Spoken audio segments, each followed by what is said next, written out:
Public Affairs. I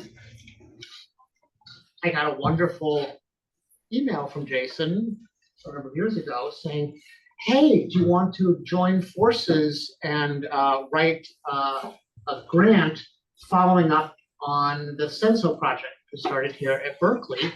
And I said, that'd be great.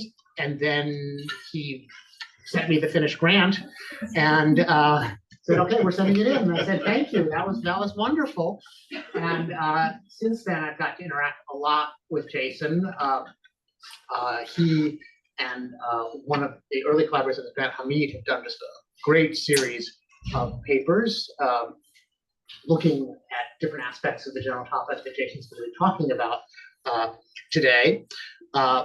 So Jason started, he got his PhD in economics at the University of Wisconsin.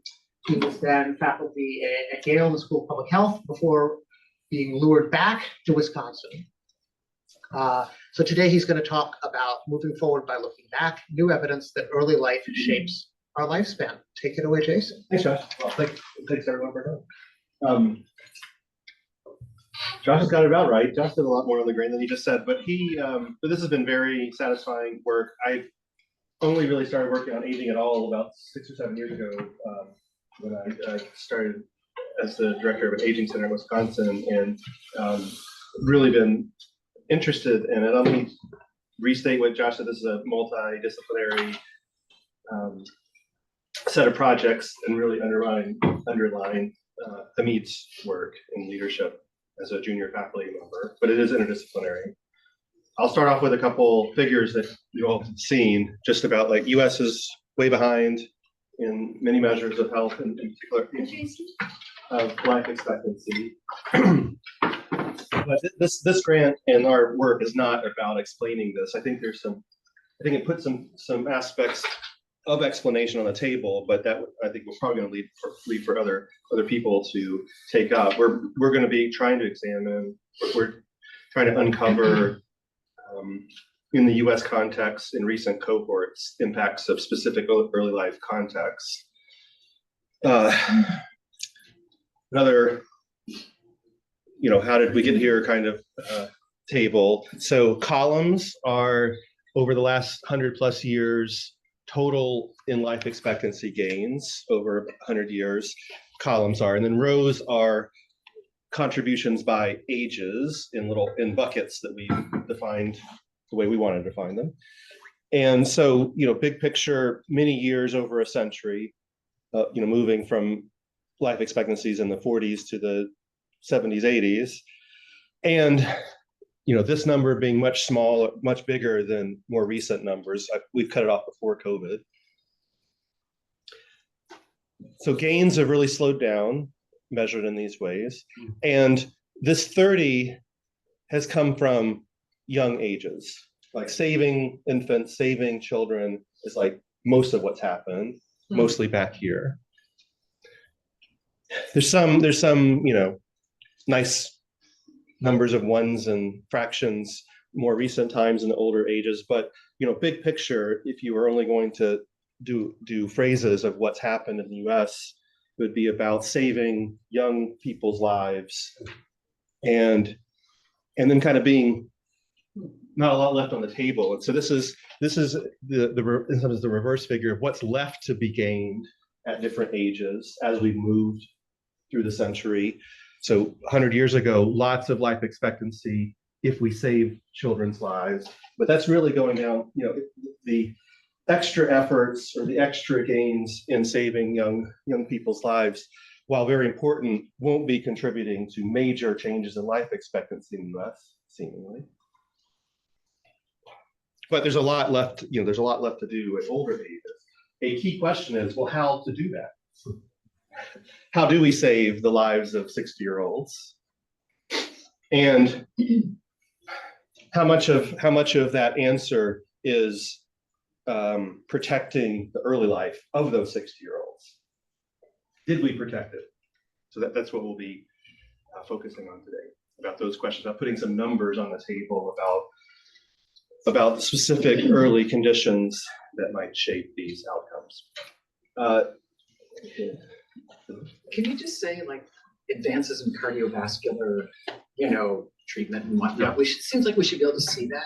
And I guess we can. I guess your point is just the gains are bigger. So, This is in some sense my next project that I'm trying to figure out who can answer your question, which is I think we do a lot of looking at these figures and saying, well, that must have been cardiovascular. But what is the paper that has shown measured in longevity gains of the older people or something that says, oh, this innovation, this one resulted in 6 months extra life? That is what I'm trying to track down. I have not been very successful. I think I've certainly been successful in many papers, like squinting at these and saying, well, over this time period, it has also been true that we've increased spending in these areas. And there's been coincidental decreases in cardiovascular deaths, for example. But the precision that we'd like, where we take innovation X and say, this has contributed 6 months of extra life, still looking for it. Because there's certainly counterexamples where intervention X saves breast cancer deaths. Right. But it has no real all-cause mortality effects over the next 10 years or something like that, or vanishingly small. So I am actually looking for examples of, oh, there is this paper that has done this for this one thing. You have nominations? Yeah. Okay. Well, thank you. Thank you. One of the complications is that a lot happened for cardiovascular decline. A lot happened together, so people stop smoking, but at the same time, cardiac arrhythmia got developed, more treatment, more prevention, more, so it's really hard to anyway. Totally right. It's really hard to, but what are we left with when we're left with that challenge of, well, how much credit should we give to pill X or intervention Y? We still would like a number, or I should say, we would like a range, maybe an interval of what those could look like if we assign half of it to smoking, or Well, that's been done, so Okay, thank you. This is really just to remind. This is UK because the data are a little bit better in this time period. Because I'm going to be focusing on, so early life determinants of people who died at the end of last century. They were born. You have to start doing the math about, well, when were they born? And many of them were born in this interval, and the data actually aren't very good in the US in this interval. So the UK, though, has slightly better maybe cohort data. So this is just to remind us about risks of or likelihoods of death, about how surviving this one period, you go down to nothing. And you have to be in your 60s to have those kind of risks that infants did back in 1915 in the UK. And after a generation, certainly a lot of progress, but still a lot remaining risk in death very early on. So that's at least on the table of focusing on very early life about change. So this is all cause mortality, but what were the causes? Very much disease and economic conditions that I'll be focused on. But really, this is consistent with this focus on early life. So I gave you this number in a chart, but here's the a number to have in your mind. There's probably many numbers, but over a long time period, I'm going to be focusing on old age longevity, old age deaths. Like, this is a reasonable number to have in your mind. So like not 30. There's not been 30. So when I'm going to eventually tell you this context increase longevity by 4 months. When I first examined these effects, I thought I'm only getting trivial numbers. But when I think about like in this line, I think no. Some of these numbers are actually going to be really, I think, consequential. I've already hinted at this policy question about interventions that might be the next cardiovascular drug versus earlier life. And there's a dual point here about this, the science of longevity. What research designs do we have at our disposal to examine causal effects of any time in the life course affecting longevity? And this is maybe partly Hillary's interest of, it had occurred to me. I went to a talk of a colleague who does a lot of work on climate change and how the U.S. government and many governments put numbers behind the benefits. If we did this amount of temperature reduction, what are the gains? And the gain, like the numbers behind the gains in dollars, are vastly disproportionately arrived at from mortality reductions, old age mortality reductions. And so getting some more numbers like this will, I think, help us further evaluate, put numbers behind the benefits of making childhood less dangerous, for hopefully for cohorts now. That this is always going to be this tension. I'm going to be dealing with cohorts born 100 years ago. We're always going to have to think about, well, what about cohorts now? Like, they're exposed to different things. So what can we port from what I'm going to be showing you 100 years ago to now? That will always be a question. But some of the numbers I'm going to give today will be in line with what are the benefits. We know that benefit calculations are largely about reducing mortality, like the economists assign big dollar values to reducing mortality. And I'm going to be giving a lot of mortality numbers, but they're all geared to evaluating and put benefits around childhood interventions, things that happened to some children, not others, 100 years ago. And here's the mortality gains or losses from those contexts.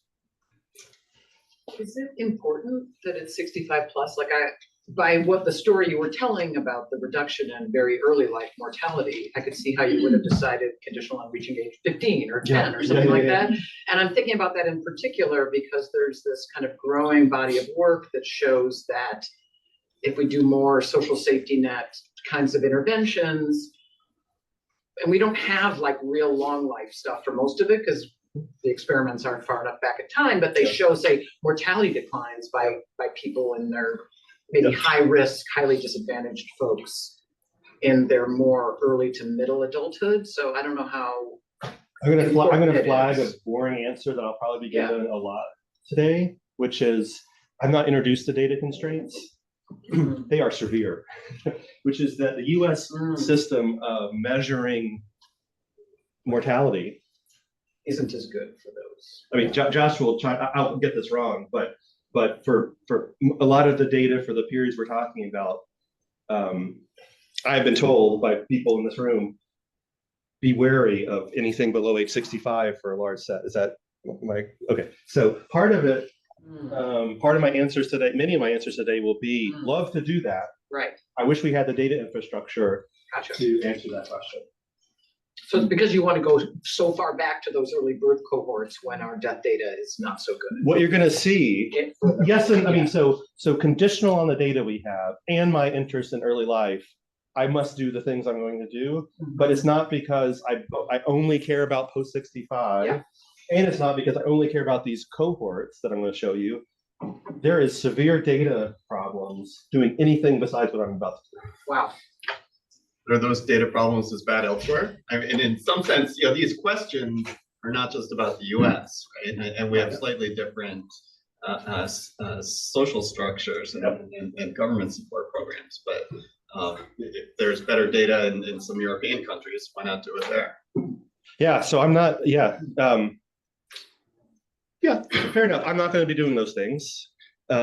Access issues for an American to many data infrastructure is like not trivial. So let me not very lead. So Josh has provided publicly available data, underlined publicly available data. Like every time I give this talk, you know, go out and download these today. Right? You could do the next paper this week. It's that simple. And so that's not at all trivial to have done that service where so many other places do not do that service and make it actually really hard to do this type of analysis. But others should do this. This is just, I'm answering the question in some sense. What would one do with the data infrastructure that we have in the US for these cohorts if you're interested in this particular set of problems? Not taking off the table that, yes, people in every other country should do these analyses, I think. And I think they would have their own constraints on the data I'll be describing in more detail the particular ones here. I won't do a lot of time here because I want more discussion. But you've heard of Barker, one of the originators of this question of damage happening here, being invisible for a long time, and then striking much later. Certainly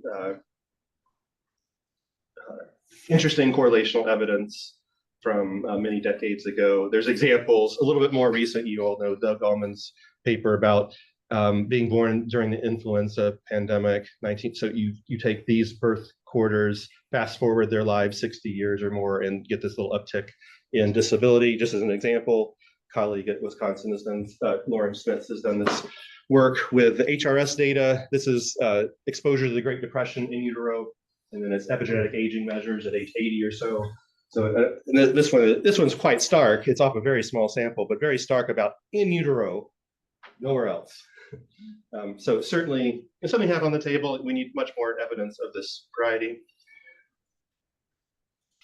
So there's Barker, and then there's this other question of like what problems are we trying to solve where the target is reducing later mortality, and there's this floating question of, is it one system that we're trying to focus on, or is it like all our systems getting older in time? And in focusing on cause of death, giving us an incomplete answer, because if you believe something like this, that the cause of death on your death certificate is just the thing that is the weakest link, but you've had all these other weak links that had you survived your cause of death, you would have died for something else. And that is one reason of what I'll be doing today. But the other reason about why I'm focused on all-cause mortality is that's what's in the data. There's no cause of death right now in the data, but this would be one reason to still be interested in all-cause mortality.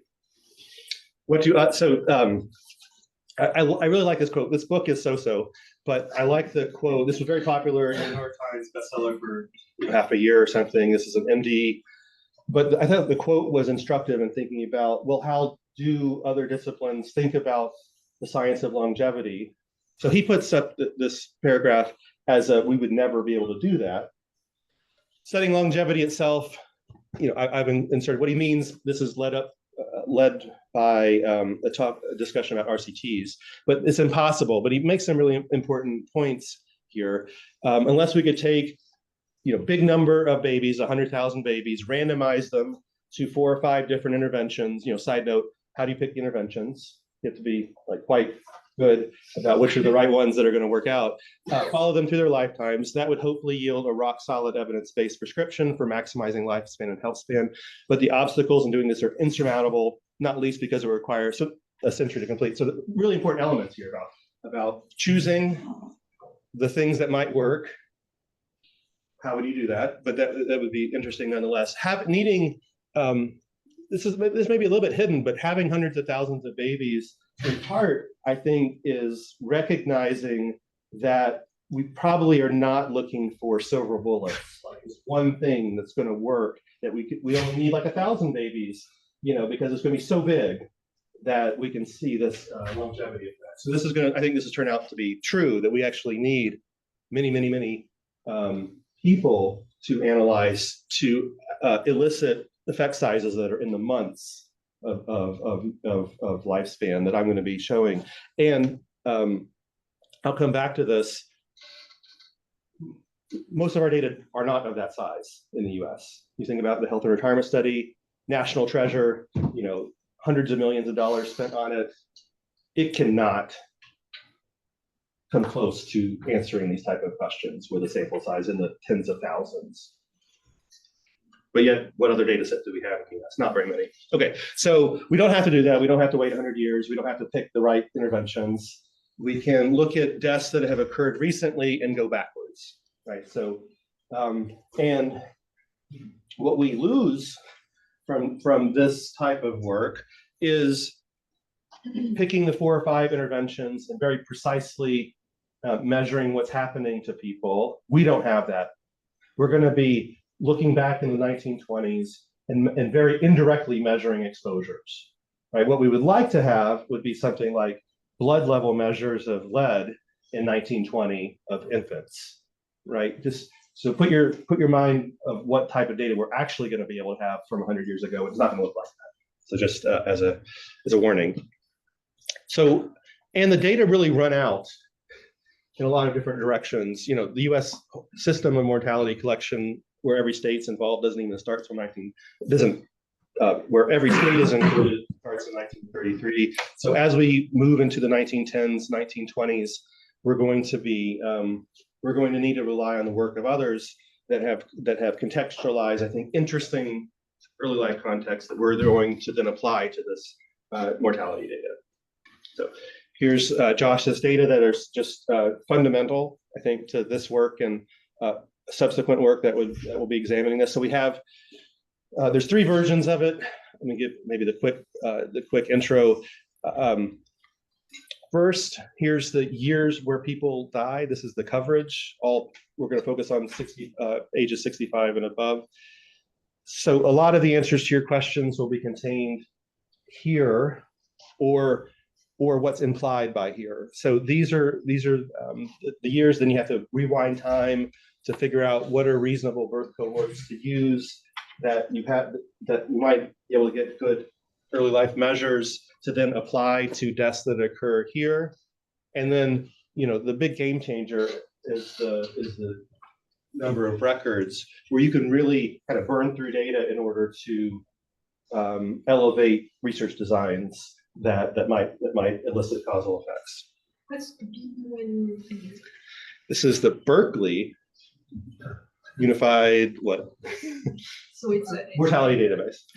So it's Numident is the background, is the clean version of Numident. Is that the one sentence that's accurate? But It's a clean version of the publicly released Numident records. it's not clean. it's linked to US Census here, to the 1940 US Census in this column. DMF is linked to the 1940 census in this column. You face a trade-off in picking the data set over years versus males only, both sets. Any other advertisement, Josh? Publicly available, download them now. Just a real public good for mortality work. Any other questions about this before I move on?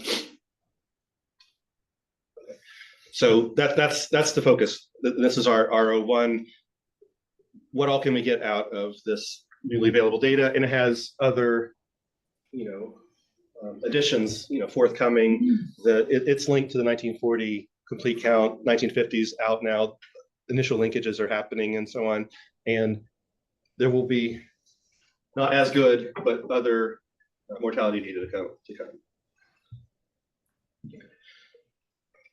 The other really fun thing here, not being a historian myself, is to what was happening 100 years ago in the US. So we have to go back in historical records and learn a lot more about both history and economic history of what others have done, none of whom were examining mortality, but all of whom were thinking about effects on education or occupation and others. So just as an example, some looked at mortality, but only near course, not thank you. Yes. Post 65. Yes. Many looked at mortality, right?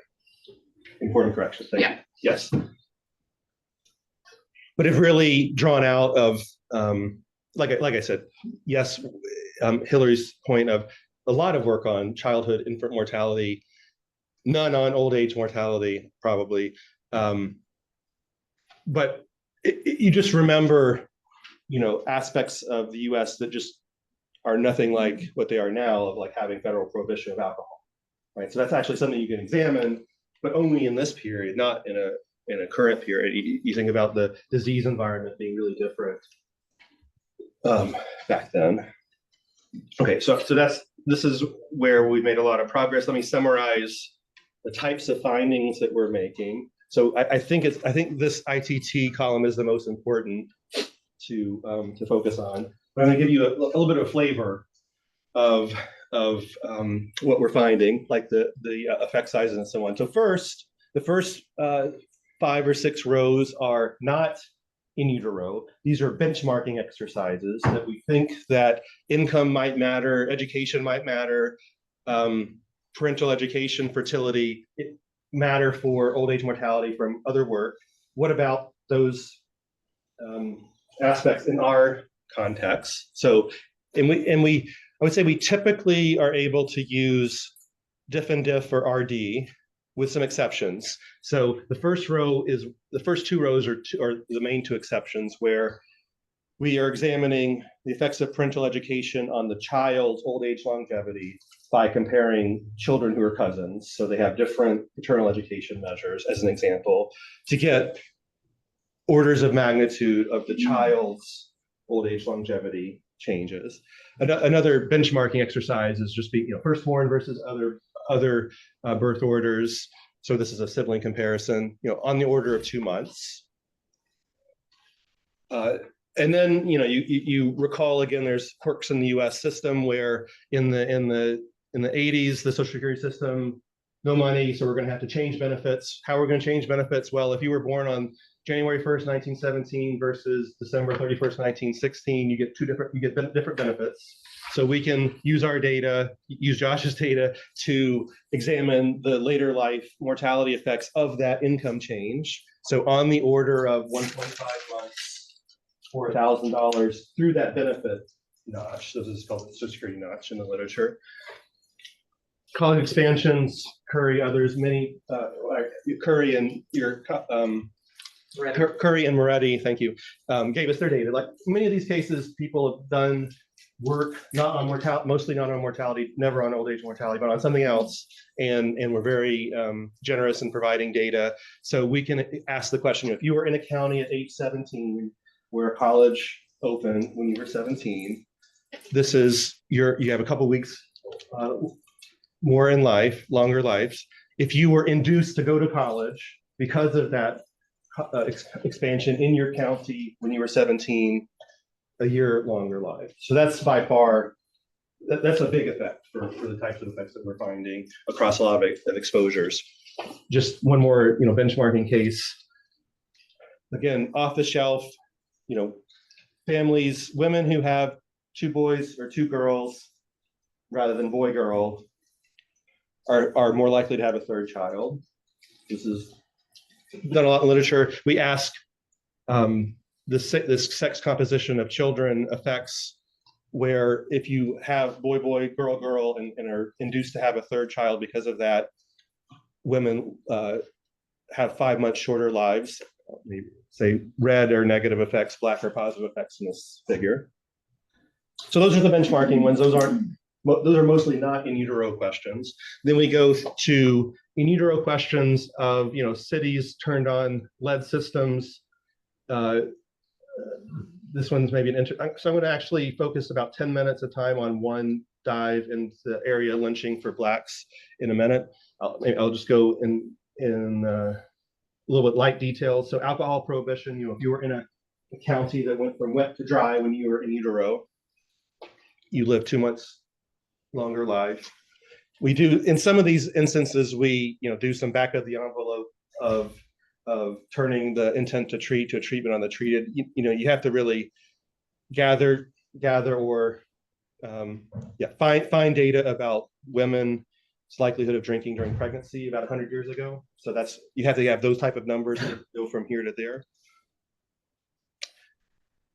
I think one other fun one is the cicada one. So cicadas we know when and where cicada infestations came about. This is again using very recent work by Charles Taylor, who's done like the version of this from the 1990s and 2000s. We're doing that version from 100 years ago.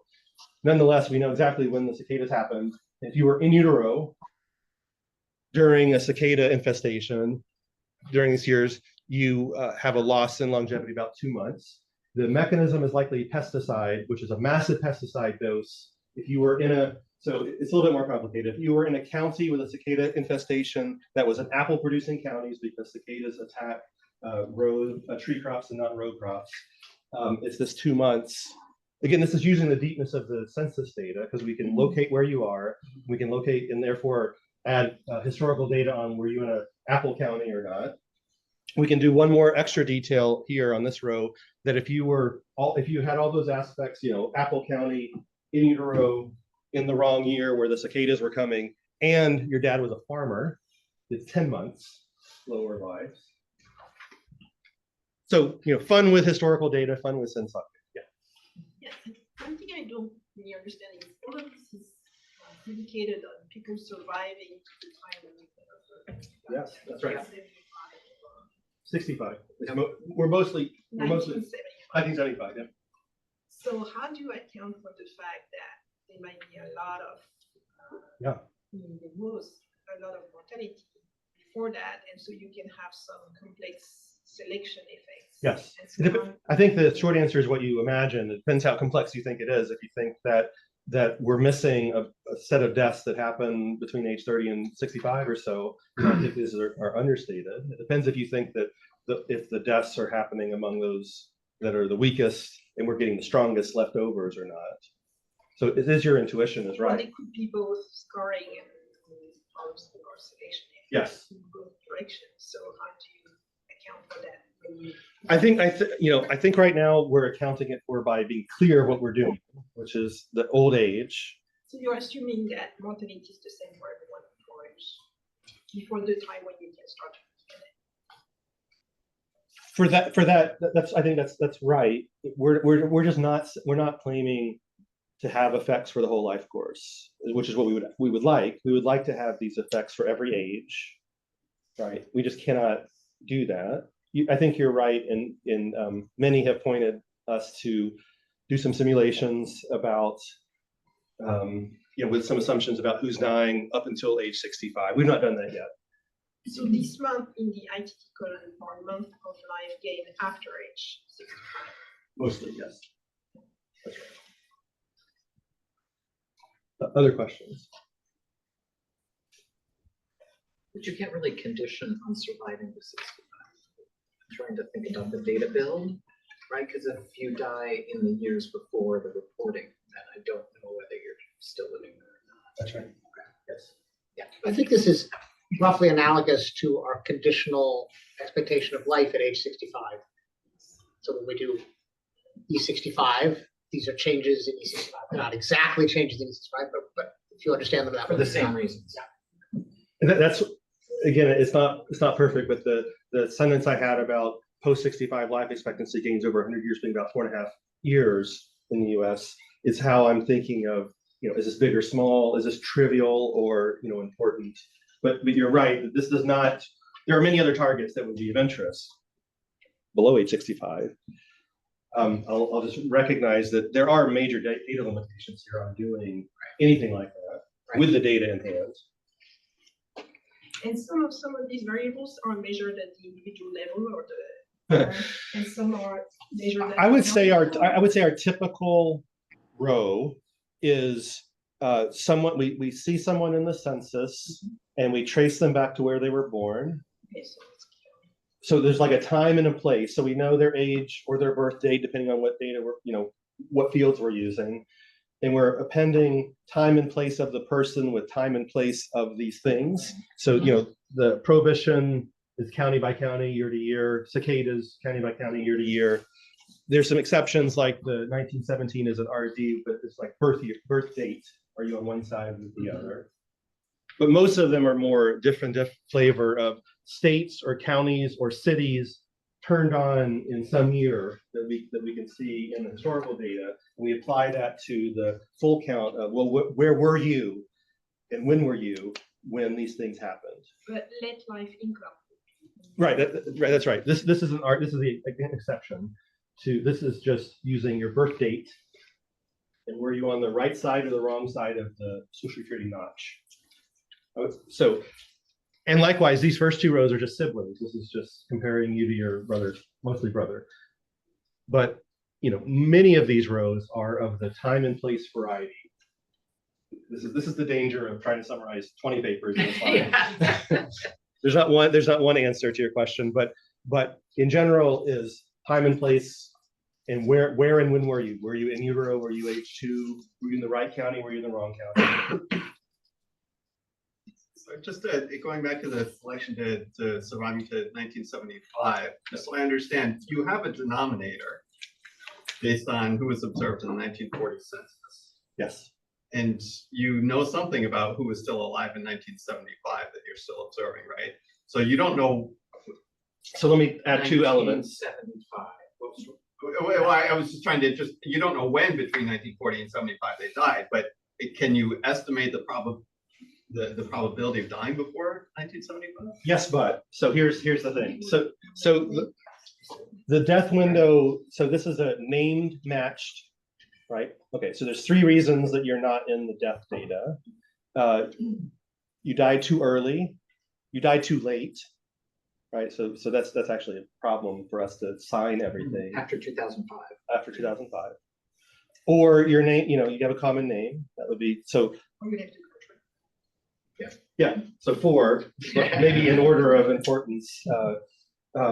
Yeah. So that's why it's. I think you got Social Security data.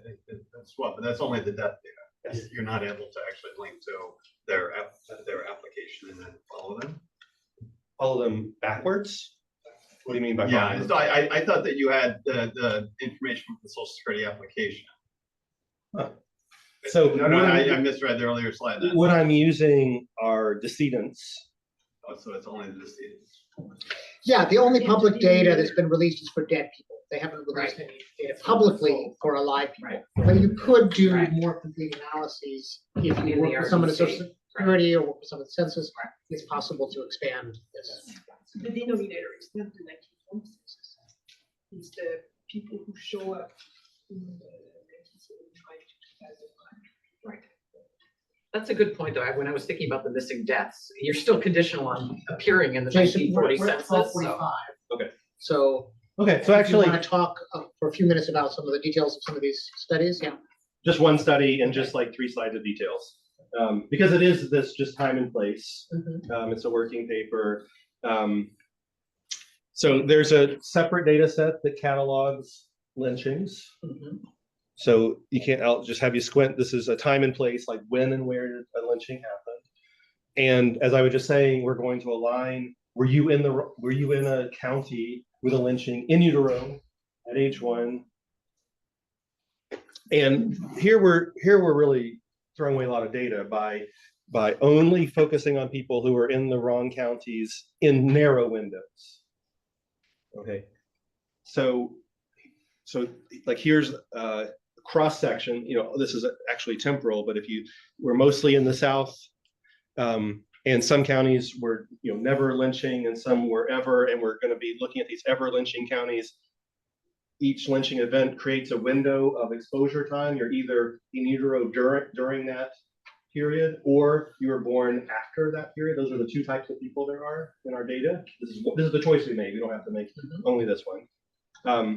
We burned through data so that we get down to about 87,000 people who were in the county, right, in that window, in that 18-month window. This is just one version of all this. So the controls are those who were in the window later. Everybody's One trained control, in. it's going to be a diff and diff where you're worried that the later group is of course younger, and so you get right, and then so we're gonna have white verse being the other part of the diff and diff.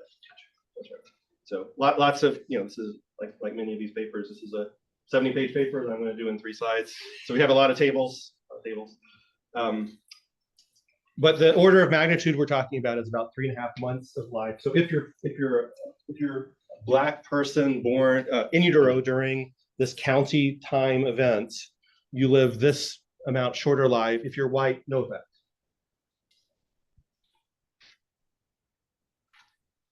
And so this number I don't think I have off the top of my head, because I said post age 65 over 100 years, 4.5-year change. That number is smaller for African Americans in the U.S. So like this is even bigger in some sense. It's a large. So Hamid had done this calculation. It's something like 2 generations of life expectancy gains among African Americans in this time period, like between 1900 and 1940. The life expectancy gain post age 65 was something like this over a 40-year time period. So it's an enormous effect. So we think of that as stress. Let me say it differently. We're comparing that 4.5 month difference is compared to a Black child born in those same counties that had a lynching. So this is the added effect of in utero stress and circumstances, apart from just being born in a place that's not good for you. It turns out that we can't detect effects on Hillary was brought up, other like earlier life mortality. So this is a different data set. So there are county level measures of infant mortality, births per woman. We actually don't see much at all for mortality, infant mortality around the time of these lynchings. So like the percent change is very small. You still have whites as the control there? The only thing this is a composition question. Oh, I see. So no, you're right that it turns out race specific county level measures of this. It's not that they don't exist. Elizabeth Wrigley-Field and others have done a great job, but when we try to mash that, combine that with our data, it's much harder for us to use. And the effects, so this is the age-specific effects, so the in utero effect is here. We see some similar, 3 to 4 months up until about age 6 or 7, young childhood. So about, and then nothing after that. And then here's essentially the effects for whites, like nothing across the whole of each of the ages. I would say we mostly fail to find mechanisms that could explain. We're limited to what the data in the census, but we see very small effects on completed schooling. Very small. I would just say all these are relatively small. So they're statistically significant, but we wouldn't put these as like the explanation, these SES type of measures that we can see in the census. So I would say there's still quite a bit on the table. I think with that, we do a lot of other things. We have other work in progress, but I'd like to move towards discussion. Here's the summary of the lynching paper I was describing. I think it's relevant for critical sensitive periods. The 4 months is quite big, in effect, for post-65 longevity. This slide is meant, if I had 5 more minutes, I would say most of our data are too small to find these effects. So I've just got some examples here of work I've done in the past where I used, many other people have used compulsory schooling for an instrumental variable. You need huge data, you need huge sample sizes to do that. And this is a sample size that can actually do it, but most other data that we have can never find something like that. So I'll conclude with this slide of just like orders of magnitude, US life expectancy changes. The figure that I've already shown you is 4.5 years over a century. This open question about both from a science of longevity, what is producing shorter or longer lives, and how much should early life be on the table for that type of science of longevity question. The associated policy question of resources about spending for innovation for old age care versus protecting the in utero and young in the environments of young children, I think I'm hoping will be more on the table with these type of numbers. There's a lot more to do. Both 1950 gives us, like World War II, now we can examine the effects of being a child or in utero during World War II, for example. And this data is big enough that we have started examining if you get both types of shocks, negative or positive or too negative, are there complementaries to many exposures in childhood? So there's a lot more to do. And I'll just put this up here for our conversation if it wants to point me to a row. Thanks very much.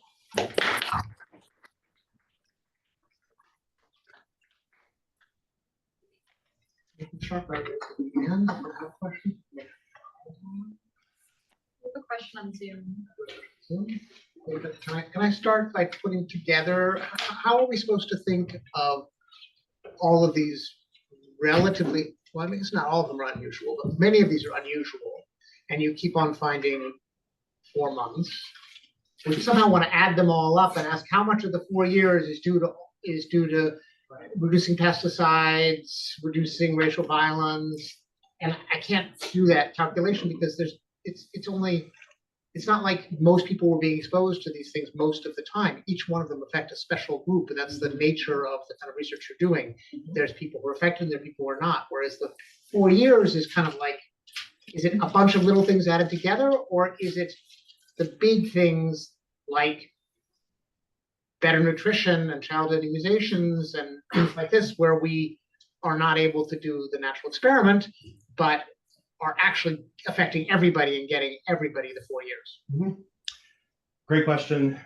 So this is the challenge of how much to call this pesticide and recognize that not just the people in cicada counties and apple counties were exposed to pesticide. And this is something that we've been, I think we have not yet crossed the scaling up question you're saying, like what, you know, we have the lynching as a measure of stress, indirect measure of stress. How could we scale that to the stress felt by all people, all babies in the country? So that is still a very important question. We're just hesitant to do that scaling. But I guess I'm mostly pushing back to say about the unusual framing, right? We are taking some of these are extreme circumstances, but I think they are, the concept that they're trying to elicit is not extreme, like pesticides. So the idea would be that to kind of ask how much pesticide usage change was there in the United States over this period and try to get up to a number which may be quite different than this number, but then we could compare it to the 4 years. Yes, I think that would be an interesting exercise. And unfortunately, I think nutrition is something that we have not found. I don't know that we're going to have a row for nutrition from the data side. We haven't been to find something but that's a real missing element of a 1960s. Too late. Food stamps. Yes, no, I totally So agree. we do have some Totally agree. mortality, but they're not 65 and over. Yes, so you have to wait some more time. Gotta wait a little time. Okay, Michael, sorry, online, we always give you in-person priority. So let's take the area lynching for black studies, for instance. So I'm wondering why you're so intent on concentrating on in utero. So in effect, that's 4 months. Yep. So that I want to make sure I understand. That's 4 months of additional life after age 65 Less. for black kids Less. who were, I'm sorry? Not additional life. Lynching's bad. Fewer life. Yeah, but lynching must also be bad for children who were already born. Yeah, when yeah. they were born. So the effects on living in an area where it was lynching when you were a child is much bigger than 4 months, right? You didn't look at that? No, we did. We found evidence that like the effect for young children is similar, but then we actually, by the time the child is around 7 or older, when there's a lynching, we didn't find any effect. Okay, but what's about when you was 1 year old or 2? Yeah, similar, maybe 3 months instead of 4. It started fading towards 0 and then hit 0 around age 7. Okay, so it's not only. This particular exposure is a in utero and early life effect that we're estimating. We didn't know that until we estimated it. You're right that we are, maybe this is the problem, that I should just say in utero plus early life. Because in each case, we always examine, is it in utero only? Is it a critical period that there's nothing after in utero? And most of the time we don't find that. We find that it persists in early ages, but Okay. so fair point. But these measures, these ITT column, that's only for. Yes, yeah. And typically those are the biggest, would be the biggest effects. Yeah, Yeah, but they would combine, I mean, if some. That's in the last column. You aggregate it up, then you could add up across exposures at other ages. Yeah, and this is Josh's point where, we did the conservative aggregation, which is like, if you weren't in one of these pesticide counties, you're not included. We didn't do everyone had pesticide. We didn't do that. I had a quick question about the same set of results for the table you showed us. Maybe I just read this wrong, but are you not detecting that lifespan is shorter for Black people who are not in the exposed counties? Not in the exposed. You're right that. No, that's not quite right. Here we go. Nope. This one. This is the number. So think of the sample, right? You're right that for this sample, Black versus white children born in these particular counties in these particular years, the difference in longevity is about 2 months. Not statistically different. You're reading it correctly, Okay. but I wanted to add that context. It's not like a full sample thing. Yeah. It is of the millions of people that we narrowed down to 70,000 that were in these particular places. Yeah, I think that is surprising. Okay, yeah. Yeah, so Elizabeth Breen asks, is it correct that because it's quite difficult to track women who change their names upon marriage, most of these findings come from looking at men? That is correct, and let me add two more statements, which is, so let me just go back to this data set, you get more years, but it's males only. The name change issue there's been a lot of progress here that I'll just indicate that Joe Price, Casey Buckles et al. have made publicly available these intercensus linkages that much more fully represent women's names. And we mostly try those, but I just want to, it's sometimes the case that the exposures of interest we feel are much more better suited for these years than these years. And in those cases, we start with this column. It's almost always that we add this column somewhere in the appendix, but recognizing that we really lose, depending on the exposure year that we're talking about, a lot of sample. So yes is the answer, but there's some fixes. Yeah, I would just say that in the second column there, women are fully represented because we have everybody's birth name, and students here figured out the kind of way to make sure we were getting all women based on their marital status in 1940. So if you want to study men and women, you can still have 9.4 million people. The only problem is you don't see as wide an interval of exposure to ages of death. So it's a little harder to do things. But we have Christina online who's doing part of her dissertation specifically on women, and so it's definitely possible to do this. It's underutilized. Mm-hmm.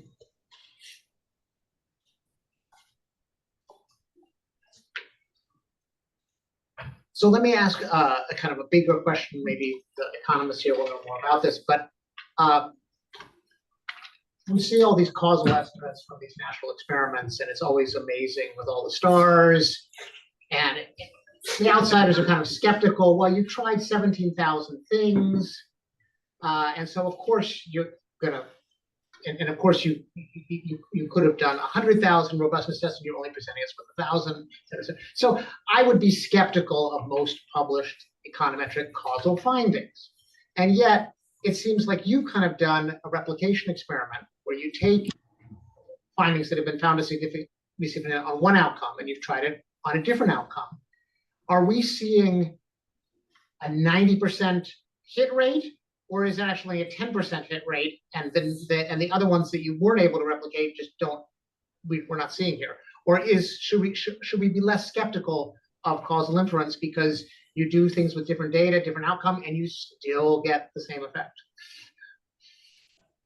Caveat, not everything should necessarily have an No. impact on I mean, I think that, right? I mean, yes. the devil's in the details there, but devil's in I the think details. that's a cool question. I think if this is in some sense a real failure to find a clear pathway, like against what you were just describing, the fact that we don't see education effects and so on is, you could call that a failure in that sense. Well, if you go back to your meta table with all the studies, there are 20 independent variables, 20 natural experiments. Many of these you were inspired by people using either the same natural experiment or the same variable at a different time period and finding something. So I'm not being so much skeptical of your findings, but rather I'm shocked that the other findings seem to be so replicable. But I don't see how many work. I mean, for the Dust Bowl and water and cicada, those are other people have done other studies on them, and that's part of the reason you're going there, because you see there. Are there a whole set of studies that you went to look, are there later life effects, and you found nothing? Or is your success rate, your positive finding rate, is it 10% or 90% or 50% or what? It's very high. You've asked me, I never remember the couple failures. Because I think in these cases, we think of the failures as partly a failure of the data, essentially. Yeah. We thought the years were going to be about right, that they're just not right. And like this row, there is a handful of papers using nice natural experiments about midwifery laws back, 100 years ago. It depends if you think that's a failure or not. That's a tiny effect. It's just that your data is big enough that we can actually say, like, here's the effect, and I haven't shown you the confidence intervals, but I think you could think of that along the failure line. It actually did not have substantial effects of old age longevity. I don't know if is that how you feel about this type of number? I interpret your answer to say that with there are no zero effects out there. Yes. Everything has an effect. Yeah. And with a big sample size, you can detect most of these things. Yeah. And the studies were getting the sign, basically you're finding the same sign. And so maybe we shouldn't be that surprised. I mean, I appreciate your skepticism. I think this design-based approach, the clarity it brings and like what the actual contrasts are, as long as we understand what the contrasts that are being made, that they are relatively easy to interpret. There's not a lot of funny business happening, that they're only seeing the one specification that worked. But maybe that's a more optimistic view of that. It certainly comports with us, as you're saying, extending this work and typically finding, oh, this also matters for old age mortality. So that's all positive. But again, you're exactly right that we're going to find something every time we run a regression, and it's up to us to say, is that expected? Is that reasonable? Because at first, when I was looking at some of these, I thought, we're just finding nothing. And then, but when you think about the over 65 part, and it's only been 4.5 years of life expectancy over 100 years, then you think, oh, this is going to be bigger than a lot of drugs, probably, for example. Mm-hmm. We're at 105. Let's stop. Thank you, everybody.